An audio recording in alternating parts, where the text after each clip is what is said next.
With পলুয়ানিজি mini ব্লগে তোমাদের সবাইকে স্বাগত।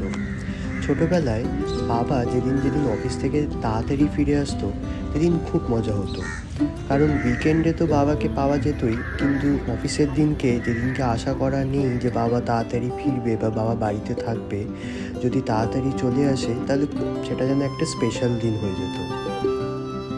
আস্তে আস্তে আমরা বড় হয়েছি, এখন সিনারিটা কিছুটা উল্টে গেছে। আমরা ছেলেমেয়েরা সবাই অফিস যাই, নিজেদের কাজে ব্যস্ত থাকি, কখনো কখনো অনেক প্ল্যান ট্যান করে কোনো একটা দিন হয়তো একসঙ্গে সময় কাটাই। কিন্তু মাঝে মাঝে হট করে যদি অফিসের কাজ তাড়াতাড়ি শেষ করে বাবা মাকে একটু সময় দেওয়া যায়, তাহলে তারাও খুবই খুবই খুশি হয়, আমাদের সেই ছোটোবেলার মতো। তো ব্যাঙ্গালোরে মা বাবা যখন এসেছিলো, ওদেরকেও আমি ঘোরালাম এই কাব্বান পার্ক, আর কাব্বান পার্কের পাশে যে অ্যাকোরিয়ামটা আছে, খুবই সুন্দর। তোমরাও যদি এখনও অবধি এটা ভিজিট করে না থাকো বা বাড়ি থেকে কেউ এসছে, অবশ্যই ভিজিট করো। Thank you, tata.